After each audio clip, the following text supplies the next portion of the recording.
I think what we see now, compared with then, I think that we have where I think that we've seen a change is we now see less overt sexism. So you would certainly in the British press, you're much less likely now than you ever have been to see terms which will explicitly undermine women in terms of saying, don't vote for her because she's incompetent. Or having said that, I've just been doing some work around the New Zealand elections from last year in 2017, and as you may know, New Zealand now has a woman prime minister. She isn't the youngest prime minister, but she's the second prime minister she will have had a child while she's actually in her role as prime minister.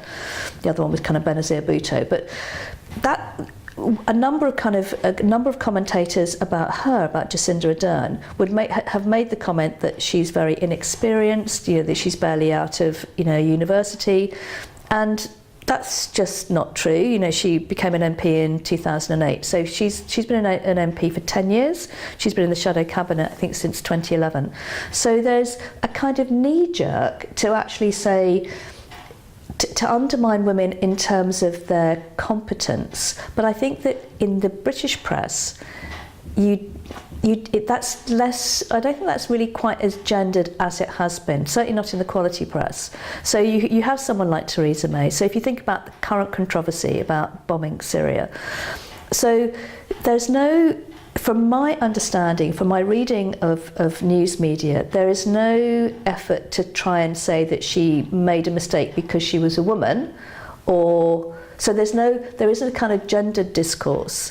But okay, so that's not so explicit, but there will still be, okay, so Syria is actually a kind of pretty major, serious issue, but there will be all sorts of other news items about her wearing her kitten heels or wearing, a particular, having a haircut. So there's a way in which women as political figures are undermined by the fact that the media is kind of, will always focus, nearly always focus somewhere on her, what she's wearing or her style. So even though I think that we see something which certainly in the British press is British media is much less overtly sexist, there are more subtle ways to actually undermine women or to just suggest that, they shouldn't really be there. They shouldn't really be the head of state.